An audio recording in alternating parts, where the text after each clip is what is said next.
Dinas Perpustakaan dan Kearsipan Kota Cilegon Jumat 9 Juni 2023 bertempat di Gedung Aula DPK mengadakan bedah buku geger Cilegon yang bertema menelisik dan menguak jejak sejarah yang ada di Cilegon lewat peristiwa pemberontakan petani Banten 1888. Acara ini dihadiri oleh Wali Kota Cilegon Heldi Agustian, Kepala Dinas DPK Kota Cilegon Dr. Ismatullah, Kepala Dinas Pendidikan dan Kebudayaan Heni Susilawati, penulis buku Bambang Irawan, pembedah buku Dedi Mulyadi dengan moderator Muhammad Rois, serta para pengawas sekolah dan kepala sekolah serta para siswa. Buku ini menceritakan perjalanan panjang tentang catatan sejarah Kota Cilegon yang luput dari perhatian sejak era Kesultanan zaman penjajahan maupun masa kemerdekaan hingga saat ini.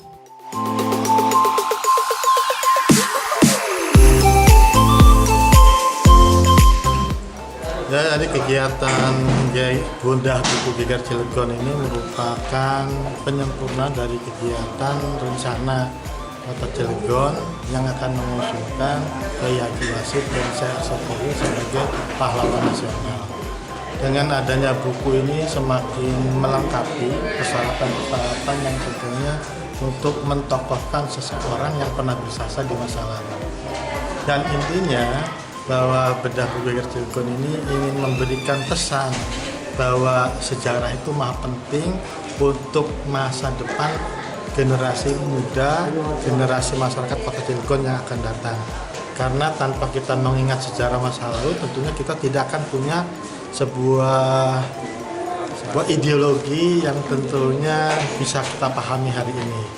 Dan saat itu tentunya geger Cilegon itu sebuah permasalahan-permasalahan yang antara politik, ya, antara sebuah teriakan dari warga yang terjajah oleh penjajah, yang pada akhirnya bahwa apa yang dilakukan itu sebagai bentuk bahwa kita ini tidak selamanya untuk dijajah, ya. Dan hal-hal yang terkait penyebabnya tentunya itu tidak perlu diperpanjang karena itu sudah menjadi masa lalu. Tapi hari ini kita hidup di negara kesatuan Republik Indonesia yang tentunya akan kita ambil nilai-nilai positifnya dari kejadian geger Cilegon yang ada. Cukup sampai di situ, kita lanjutkan perjuangan para pahlawan. Semoga para arwah yang telah mendahului kita itu mendoakan kita pada itu menjadi masyarakat Cilegon yang baldatun thayyibatun warabun kufur.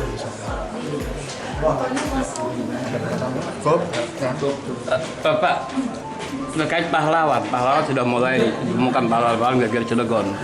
Kira-kira nanti akan berlanjut terus dalam pencarian ini. Ya tentunya kalau seandainya sekarang yang kita usulkan pertama kali kan Cilegon tuh punya Kiai Haji Brigjen Sampun, sudah kita nyatakan sebagai pahlawan nasional. Nah selanjutnya Ki Wasid dan Syekh Asapowi bisa jadi akan mengarah kepada Tubagus Ismail, Tubagus Iska dan para tokoh-tokoh yang saat itu berjuang di geger Cilegon tadi. Artinya sini kita akan bertahap dikarenakan memang mentokohkan seseorang dengan data-data yang harus kita lakukan ini perlu waktu dan perlu perjuangan yang tentunya panjang, sehingga apa yang kita lakukan hari ini menjadi simbol bahwa Kota Cilegon mulai peduli terhadap masa lalunya, terhadap pahlawannya, dalam rangka mengingatkan kita untuk jadi pahlawan hari ini dan masa akan datang.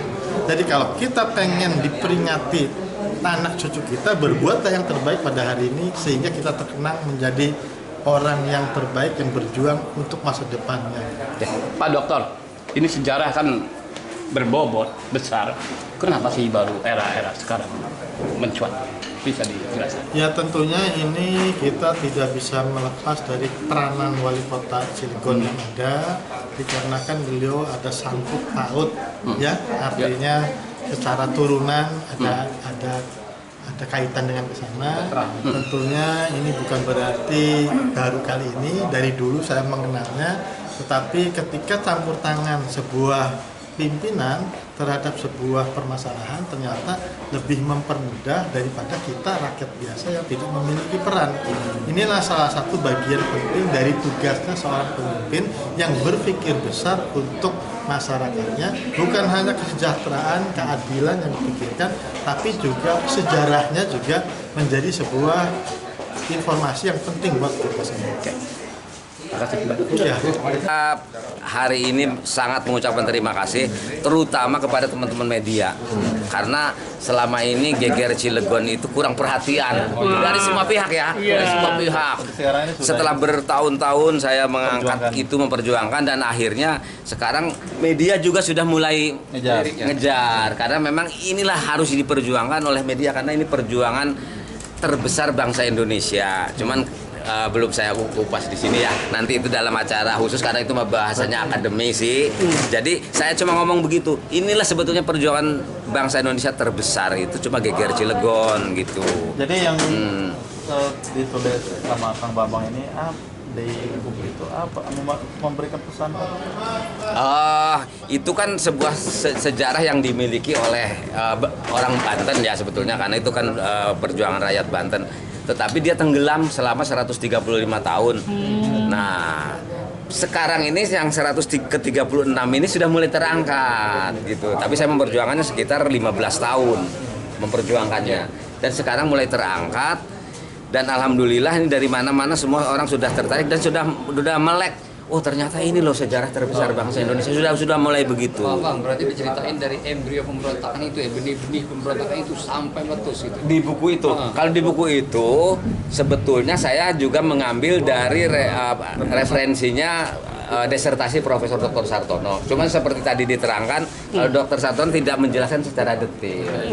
Sayalah yang mendetilkan, makanya Pak Haji Nasir mengucapkan terima kasihnya baru sekarang karena Pak Sartono sebelum meninggal, Profesor Dr. Sartono itu minta maaf kepada orang Banten, dia tidak bisa menceritakan secara detail. Tiba-tiba saya menulis detailnya gitu. Tadi yang dibahas tuh gitu, detail. Yang pertama kami mengucapkan terima kasih kepada Pak Ismet yang telah mengadakan acara hari ini. Sehubungan ini sejarah baru menurut saya bagi Kota Cilegon karena kami membedah buku tentang perihal Geger Cilegon ya. Seperti apa yang dikatakan oleh Bung Karno, jangan pernah melupakan jas merah. Nah, kita tidak akan pernah lupa dengan sejarah Geger Cilegon ini. Dan dalam visi misi kami juga kan ada Cilegon baru, modern dan bermartabat. Martabat ini merupakan giroh perjuangan Geger Cilegon yang kita ambil agar supaya Kota Cilegon ini bisa bersaing dengan kabupaten kota lain se-Indonesia. Dan sekarang kan terbukti kan, artinya bahwa beberapa penghargaan yang kita raih ini kan sebagai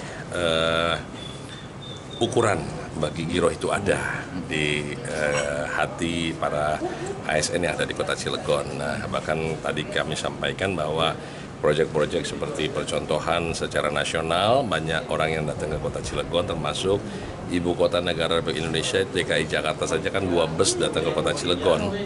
Ya kan, dalam rangka belajar tentang persampahan. Kemudian KKPD, Kartu Kredit Pemerintah Daerah, lagi-lagi Kota Cilegon sebagai proyek perusahaan nasional.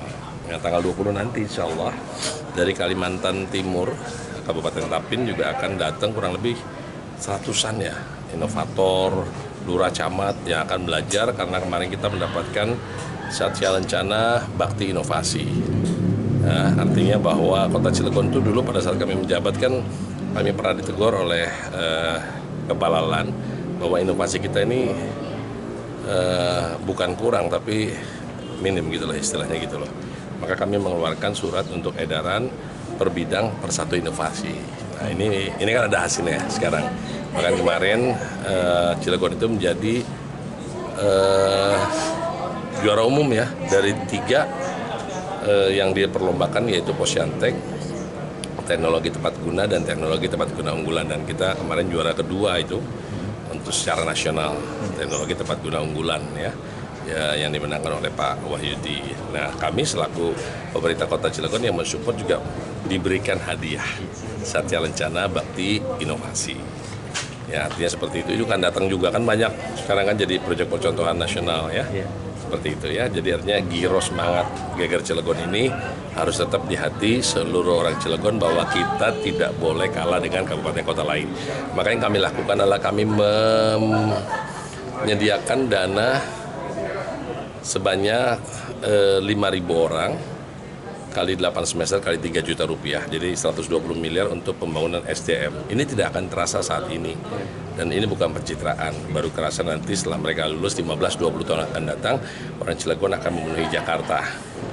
ya mungkin di sana jadi pejabat-pejabat dan yang lainnya, ya sehingga kita bisa bersaing, ya.